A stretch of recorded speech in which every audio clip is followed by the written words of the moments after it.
सर्वशक्तिमान परमेश्वर के वचनों के पाठों का संग्रह।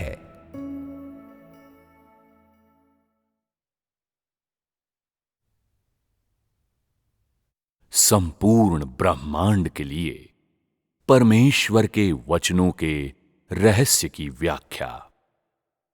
अध्याय 17।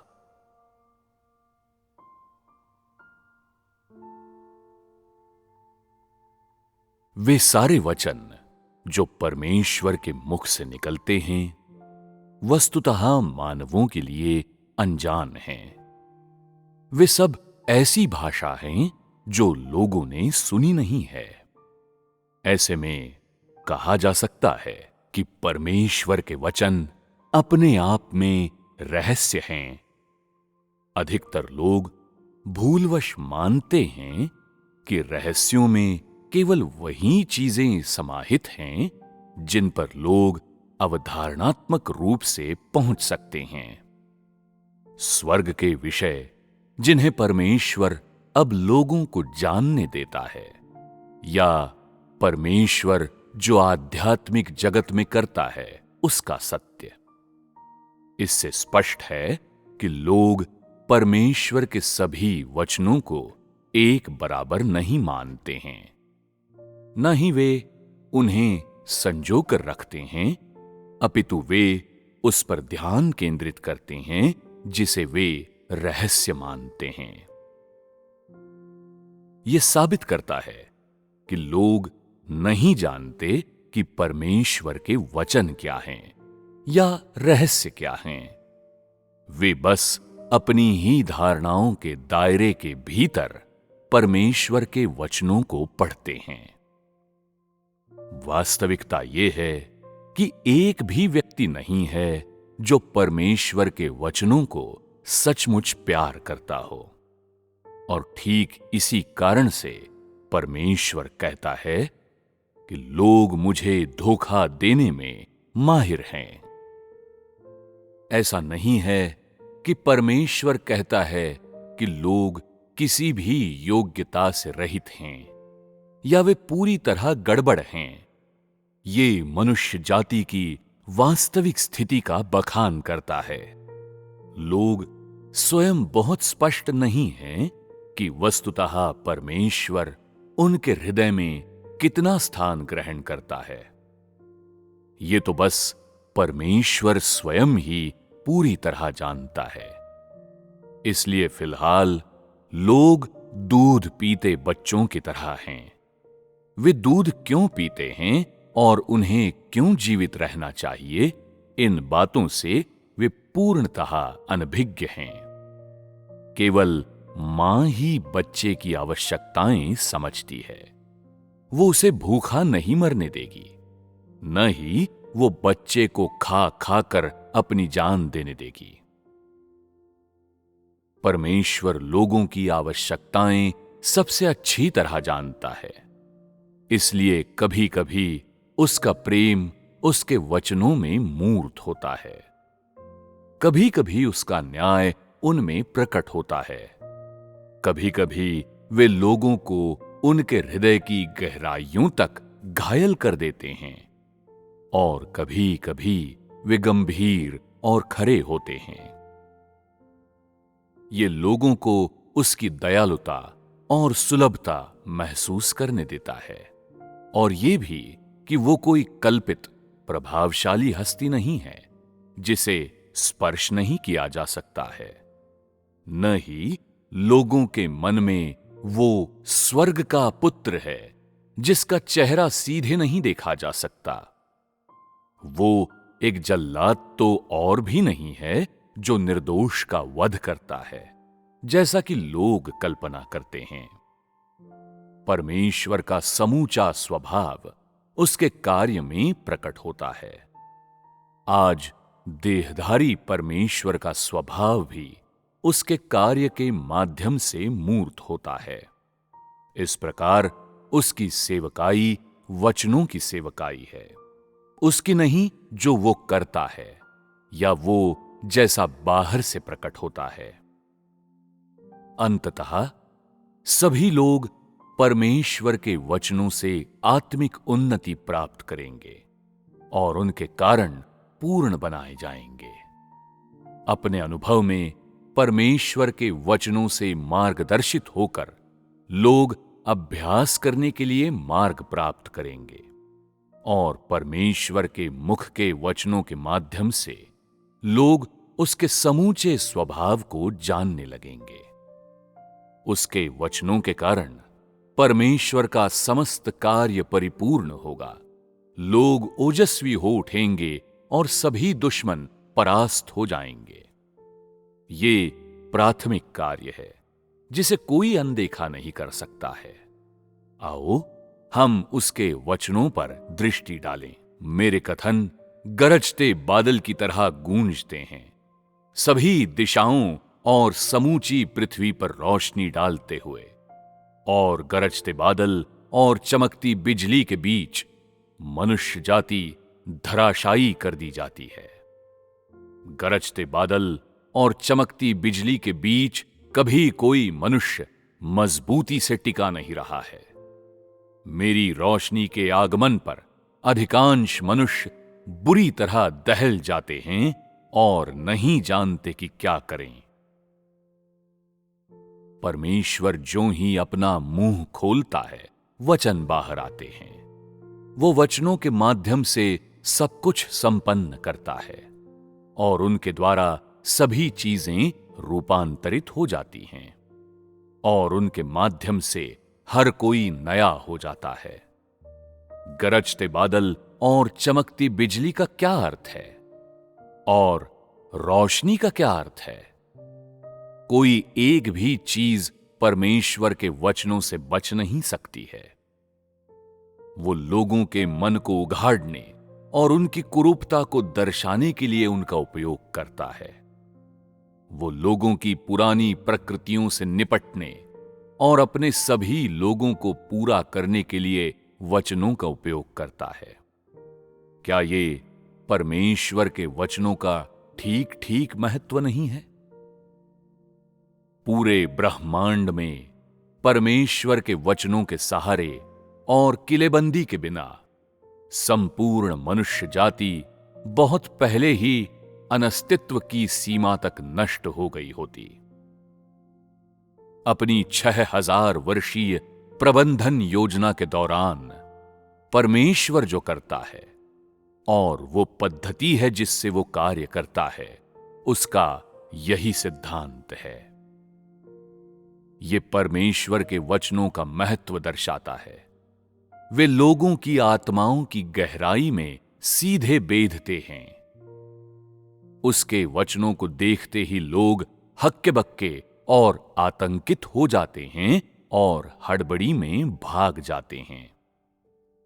वे उसके वचनों की वास्तविकता से बचना चाहते हैं। यही वजह है कि इन शरणार्थियों को हर जगह देखा जा सकता है।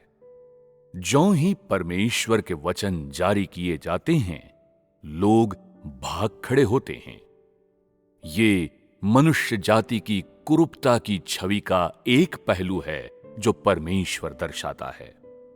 फिलहाल सभी लोग धीरे धीरे अपनी मूर्छा से जाग रहे हैं। ये ऐसा है मानो पहले उन सभी में मनोभ्रंश की अवस्थाएं विकसित हो गई थीं और अब जब वे परमेश्वर के वचनों को देखते हैं, वे इस बीमारी के बचे हुए प्रभावों से पीड़ित और अपनी पूर्व अवस्थाओं को पुनः प्राप्त करने में असमर्थ प्रतीत होते हैं।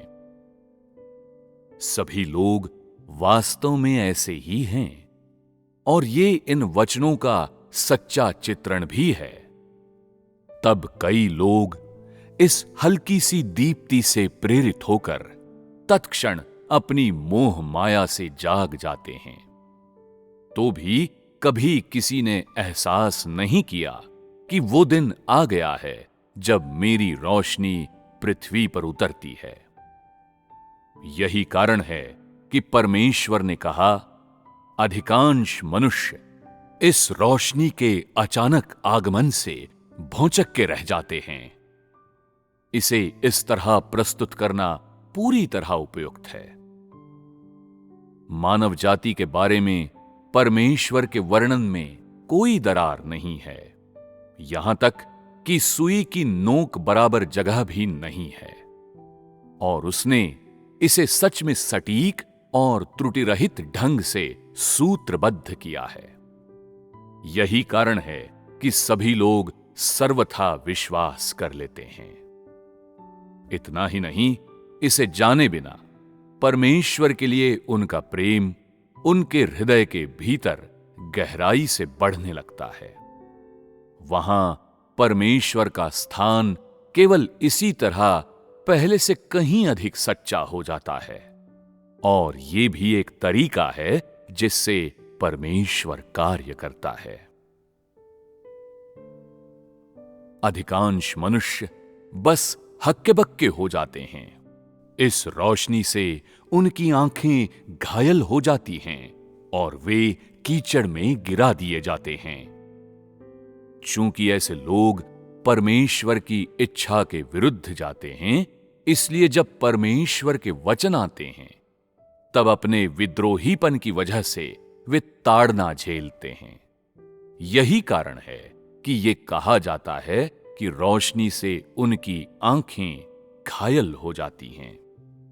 ऐसे लोगों को पहले से ही शैतान को सौंप दिया गया है, इसलिए नए कार्य में प्रवेश करते समय वे न तो प्रबुद्धता से या न ही रोशनी से युक्त होते हैं। वे सब जिनमें पवित्र आत्मा का कार्य नहीं है, शैतान द्वारा अधिग्रहित कर लिए गए हैं, और उनके हृदय की गहराई में परमेश्वर के लिए कोई स्थान नहीं है। इस प्रकार ये कहा जाता है कि वे कीचड़ में गिरा दिए जाते हैं। वे सब जो इस स्थिति में हैं, अस्त व्यस्त अवस्था में हैं। वे सही राह पर प्रवेश नहीं कर सकते हैं, न ही वे सामान्यता को पुनः प्राप्त कर सकते हैं। उनके सारे विचार विरोधाभासी होते हैं। पृथ्वी पर हर किसी को शैतान द्वारा चरम सीमा तक भ्रष्ट कर दिया गया है। लोगों में प्राण शक्ति नहीं है और उनसे शवों की दुर्गंध आती है। पृथ्वी के सारे लोग जीवाणुओं की उस महामारी के बीच, जिससे कोई बचकर नहीं निकल सकता, जीवित बचे रहते हैं। वे पृथ्वी पर जीवित रहने के इच्छुक नहीं हैं, किंतु उन्हें हमेशा लगता है कि कुछ न कुछ अधिक बड़ा होगा जिसे लोग स्वयं अपनी आंखों से देखेंगे। ऐसे में सभी लोग जीते रहने के लिए अपने को बाध्य करते हैं। उनके पास अपने हृदयों में बहुत लंबे समय से कोई शक्ति नहीं रही है। आध्यात्मिक स्तंभ के रूप में वे मात्र अपनी अदृश्य आशाओं का उपयोग करते हैं, और इस प्रकार वे इंसान होने का दिखावा करते हुए टेक लगाकर अपने सिर उठाए रखते हैं और किसी तरह पृथ्वी पर अपने दिन पार लगाते हैं। ये ऐसा है मानो सभी लोग देहधारी शैतान के पुत्र थे। यही कारण है कि परमेश्वर ने कहा, अव्यवस्था पृथ्वी को ढक लेती है। असहनीय ढंग से दुखद नजारा जो ध्यान से जांचने पर जबरदस्त उदासी के साथ धावा बोल देता है। चूंकि ये स्थिति उत्पन्न हो गई है, इसलिए परमेश्वर ने पूरे ब्रह्मांड में सर्वत्र अपने आत्मा के बीज बिखेरना शुरू किया, और उसने पूरी पृथ्वी पर उद्धार का अपना कार्य करना आरंभ कर दिया। ये इस कार्य को आगे बढ़ाना ही था जिसके कारण परमेश्वर ने सभी प्रकार की आपदाएं बरसाना आरंभ किया। इस प्रकार कठोर हृदय मनुष्यों को बचाया। परमेश्वर के कार्य के चरणों में उद्धार अब भी विभिन्न आपदाओं का रूप लेता है और उनसे ऐसा कोई भी नहीं बच सकता जो अभिशप्त है। केवल अंत में ही पृथ्वी पर वह दृश्य प्राप्त कर पाना संभव होगा जो उतना ही शांत है जितना तीसरा स्वर्ग। यहां जीती जागती चीजें बड़ी हो या छोटी सामंजस्यपूर्ण सह अस्तित्व में हैं, कभी मुख और जिह्वा के संघर्ष में लिप्त नहीं होती हैं। परमेश्वर के कार्य का एक पहलू समस्त मानव जाति पर विजय प्राप्त करना और अपने वचनों के माध्यम से चुने हुए लोगों को प्राप्त करना है। दूसरा पहलू है विभिन्न आपदाओं के तरीके से विद्रोह के सभी पुत्रों को जीतना। ये परमेश्वर के बड़े पैमाने के कार्य का एक भाग है। पृथ्वी पर परमेश्वर जो राज्य चाहता है वो केवल इसी तरीके से पूर्णतः प्राप्त किया जा सकता है और ये उसके कार्य का वो भाग है जो शुद्ध सोना है। परमेश्वर निरंतर अपेक्षा करता है कि लोग स्वर्ग की गतिकी को पकड़ें। क्या वे सच में इसे प्राप्त कर सकते हैं? वास्तविकता यह है कि 5,900 से अधिक वर्षों से भ्रष्ट कर दिए जाने की लोगों की वर्तमान वास्तविक स्थिति के आधार पर उनकी पतरस से तुलना नहीं की जा सकती है। ऐसे में वे ये कदापि प्राप्त नहीं कर सकते हैं। ये परमेश्वर के कार्य की पद्धतियों में से एक है। वो लोगों को निष्क्रिय बैठे बैठे इंतजार नहीं करने देगा। इसके बजाय वो उनसे सक्रिय रूप से तलाश करवाएगा। केवल इसी तरह परमेश्वर को लोगों में कार्य करने का अवसर मिलेगा। तुम्हें थोड़ा अधिक स्पष्टीकरण देना अच्छा होगा, अन्यथा लोगों को मात्र सतही समझ ही होगी। परमेश्वर द्वारा मानव जाति की सृष्टि करने और उन्हें आत्माएं प्रदान करने के बाद उसने उन्हें आदेश दिया कि यदि उन्होंने उसे नहीं पुकारा तो वे उसके आत्मा से नहीं जुड़ पाएंगे और इस प्रकार पृथ्वी पर स्वर्ग से सैटेलाइट टेलीविजन का प्रसारण प्राप्त कर पाना असंभव होगा। अब जब परमेश्वर लोगों की आत्माओं में नहीं रह गया है, तब अन्य चीजों के लिए एक खाली आसन रह गया है और इस प्रकार शैतान घुस आने का अवसर झपट लेता है।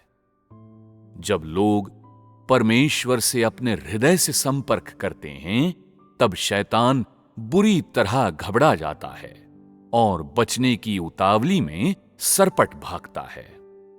मानव जाति की पुकारों की बदौलत परमेश्वर उन्हें वो देता है जिसकी उन्हें आवश्यकता होती है, किंतु वो आरंभ में उनके भीतर निवास नहीं करता है। वो उनकी पुकार की वजह से ही उन्हें अनवरत सहायता देता है और उसी आंतरिक शक्ति से वे मजबूती प्राप्त करते हैं, जिससे शैतान अपनी इच्छानुसार खेलने के लिए घुस आने की हिम्मत नहीं करता। इसलिए यदि लोग परमेश्वर के आत्मा से लगातार जुड़े रहते हैं, तो शैतान घुसने और विघ्न उत्पन्न करने की हिम्मत नहीं करता है।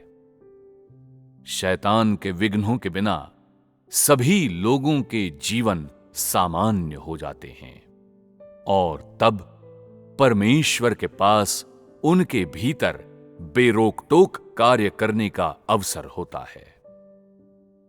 इस रूप में परमेश्वर जो करना चाहता है वो मनुष्यों के माध्यम से प्राप्त किया जा सकता है। इससे ये जाना जा सकता है कि परमेश्वर ने लोगों से हमेशा अपना विश्वास बढ़ाने की अपेक्षा क्यों की है और कहा भी है, मैं पृथ्वी पर मनुष्य की आध्यात्मिक कदकाठी के अनुसार उपयुक्त मांगें ही करता हूं। मैंने कभी किसी को कठिनाइयों में नहीं डाला है, न ही मैंने अपने सुख के लिए कभी किसी से उसका खून निचोड़ने के लिए कहा है। परमेश्वर की अपेक्षाओं से अधिकतर लोग चक्कर में पड़ जाते हैं। वे अचरज करते हैं कि जब लोगों में वो क्षमता है ही नहीं और वे शैतान द्वारा असाध्य रूप से भ्रष्ट कर दिए गए हैं, तो फिर परमेश्वर उनसे लगातार अपेक्षाएं क्यों करता रहता है? क्या ये परमेश्वर द्वारा लोगों को मुश्किल स्थिति में डालना नहीं है? लोगों के धीर गंभीर चेहरे देखकर और फिर उनकी असहज भाव देखकर तुम हंसे बिना नहीं रह सकते हो। लोगों की तरह तरह की भद्दी दिखावटें सबसे अधिक हास्यास्पद होती हैं। कभी कभी वे उन बच्चों की तरह होते हैं जिन्हें खेलना बहुत अच्छा लगता है, जबकि कभी कभी वे खेल में मां बनी नन्ही लड़की की तरह होते हैं। कभी कभी वे चूहा खाते कुत्ते की तरह होते हैं। समझ नहीं आता कि उनकी इन कुरूप अवस्थाओं पर हंसें या रोएं। और प्रायः लोग परमेश्वर की इच्छा को जितना कम पकड़ पाते हैं, उतना ही अधिक उनके मुसीबत में पड़ने की आशंका होती है। इसलिए परमेश्वर के ये वचन, क्या मैं वो परमेश्वर हूं जो सृष्टि पर मात्र खामोशी थोपता है, ये दिखाने के लिए पर्याप्त हैं कि लोग कितने निरे ना समझ हैं।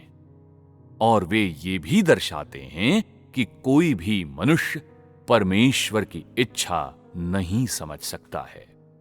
यहां तक कि यदि वो अपनी इच्छा बता भी देता है, तो भी वे इसके प्रति विचारशील नहीं हो पाते हैं। वे केवल मनुष्य की इच्छानुसार ही परमेश्वर का कार्य करते हैं। ऐसे में वे उसकी इच्छा कैसे समझ सकते हैं?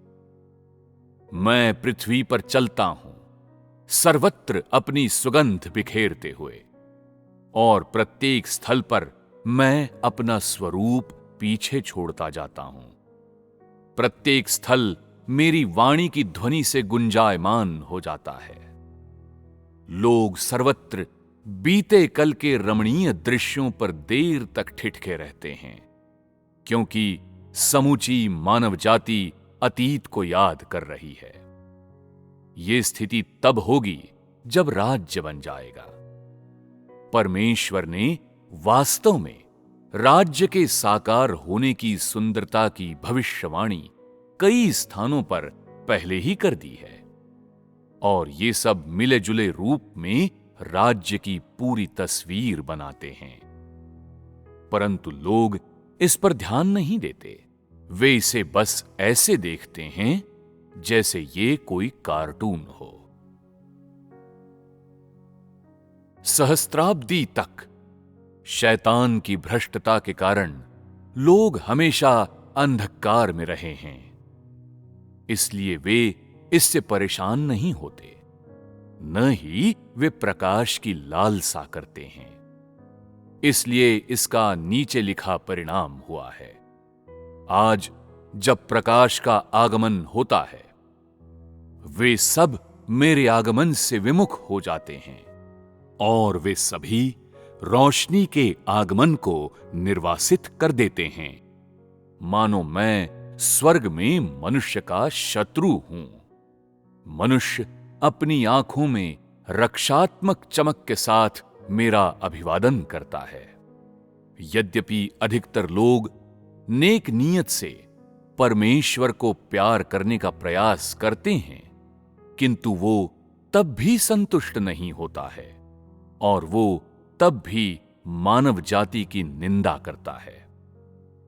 ये लोगों को हैरत में डाल देता है।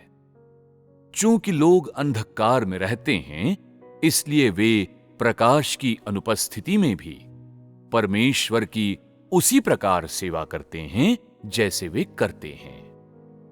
अर्थात सभी लोग अपनी धारणाओं का उपयोग करते हुए परमेश्वर की सेवा करते हैं, और जब वो आता है तब भी उनकी स्थिति ऐसी ही होती है और वे नई रोशनी को स्वीकार करके परमेश्वर की सेवा नहीं कर पाते हैं, बल्कि वे उसी अनुभव से उसकी सेवा करते हैं जो उन्होंने स्वयं प्राप्त किया है। परमेश्वर मानव जाति के समर्पण से आनंद प्राप्त नहीं करता है, इसलिए अंधकार में मानव जाति द्वारा प्रकाश की स्तुति नहीं की जा सकती है। यही कारण है कि परमेश्वर ने ऊपर लिखे वचन कहे। ये वास्तविकता के विपरीत बिल्कुल नहीं है, न ही ये मानव जाति के साथ परमेश्वर का दुर्व्यवहार है, न ही ये उसका उन्हें हानि पहुंचाना है। संसार की सृष्टि के बाद से ही एक भी व्यक्ति ने सच में परमेश्वर की गर्माहट का आस्वादन नहीं किया है। सारे लोग परमेश्वर की तरफ रक्षात्मक रहे हैं, इस गहरे डर से कि परमेश्वर उन्हें मार डालेगा और उनका अस्तित्व मिटा देगा। इस प्रकार इन 6000 वर्षों के दौरान परमेश्वर ने हमेशा लोगों की शुद्ध हृदयता के बदले गर्मजोशी का आदान प्रदान किया है और हमेशा हर मोड़ पर धैर्यपूर्वक उनका मार्गदर्शन करता रहा है। इसका कारण यह है कि लोग बहुत निर्बल हैं और वे परमेश्वर की इच्छा को पूर्णतः जानने या उससे पूरे हृदय से प्यार करने में असमर्थ हैं, क्योंकि उनके पास शैतान की चालाकी के अधीन होने के अलावा कोई विकल्प नहीं है। इस पर भी परमेश्वर सहिष्णु बना हुआ है और इतना धैर्यवान रहने के बाद एक दिन, अर्थात जब वो संसार को नवीन करेगा, तब वो लोगों की मां की तरह अब और देखभाल नहीं करेगा। इसके बजाय वो मनुष्यों को वही प्रतिफल देगा जो उनके लिए उपयुक्त है। यही कारण है कि फिर ये होगा, महासागर की सतह पर शव बहते हैं, जबकि जल से रिक्त स्थानों में अन्य मनुष्य अब भी हंसी और गाने के बीच उन प्रतिज्ञाओं का आनंद ले रहे हैं जो मैंने कृपा पूर्वक उन्हें प्रदान की हैं। ये तुलना उन लोगों की मंजिलों के बीच है जो दंडित किए जाते हैं और जो पुरस्कृत किए जाते हैं। महासागर की सतह का अर्थ मानव जाति की ताड़ना का वो अथाह कुंड है जिसके बारे में परमेश्वर ने बात की है। ये शैतान का गंतव्य है और ये वो विश्राम स्थल है जो परमेश्वर ने अपना प्रतिरोध करने वाले लोगों के लिए तैयार किया है। परमेश्वर ने हमेशा मनुष्यों का सच्चा प्रेम चाहा है, फिर भी लोग ये नहीं जानते और इसके प्रति संवेदन शून्य हैं और अब भी बस अपना ही कार्य करते हैं। इसके कारण अपने सभी वचनों में परमेश्वर हमेशा लोगों से चीजों की मांग करता है और उनकी कमियां बताता और उनके लिए अभ्यास का मार्ग बताता है, ताकि वे इन वचनों के अनुसार अभ्यास कर सकें। उसने स्वयं अपनी मनोवृत्ति लोगों को दिखाई है। तो भी मैंने कभी एक भी मानव जीवन खेलने के लिए यूं ही नहीं ले लिया है मानो वो कोई खिलौना हो। मैं देखता हूं वे पीड़ाएं जो मनुष्य ने सही हैं और मैं समझता हूं कि उसने क्या कीमत चुकाई है। जब वो मेरे सामने खड़ा होता है, मैं नहीं चाहता कि ताड़ना देने के लिए मनुष्य को चुपके से पकड़ लूं, न ही मैं अवांछनीय चीजें उस पर न्यौछावर करना चाहता हूं।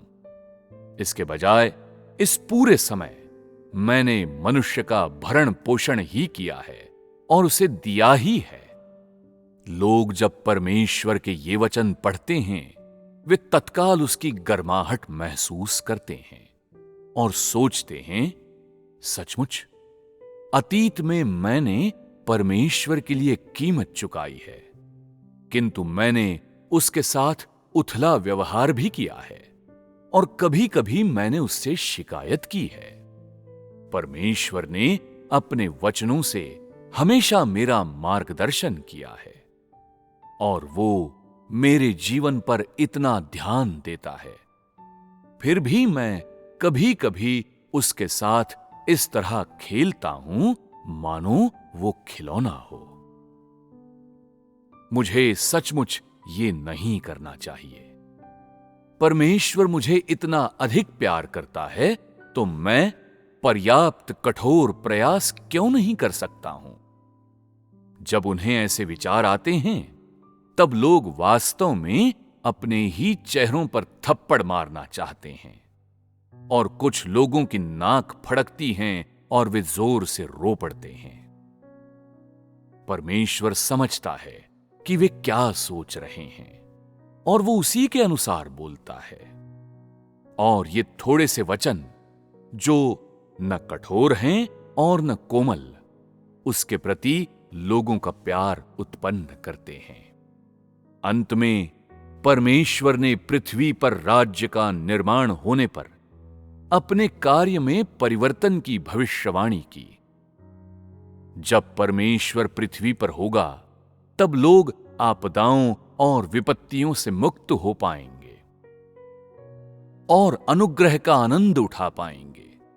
फिर भी जब वो महान दिन का न्याय आरंभ करेगा, ऐसा तब होगा जब वो सभी लोगों के बीच प्रकट होगा और पृथ्वी पर उसका समस्त कार्य पूरा होगा। उस समय चूंकि वो दिन आ गया होगा, इसलिए ठीक वैसा ही होगा जैसा बाइबल में लिखा गया था, जो अन्याय करता है वो अन्याय ही करता रहे और जो पवित्र है वो पवित्र बना रहे। अधार्मिक ताड़ना की ओर आएगा और पवित्र सिंहासन के सामने आएगा। कोई एक भी व्यक्ति परमेश्वर का प्यार दुलार प्राप्त नहीं कर पाएगा, यहां तक कि राज्य के पुत्र और लोग भी नहीं। ये सब परमेश्वर की धर्मपरायणता है और ये सब उसके स्वभाव का प्रकाशन है। वो मानव जाति की कमजोरियों के लिए दूसरी बार चिंता नहीं दिखाएगा।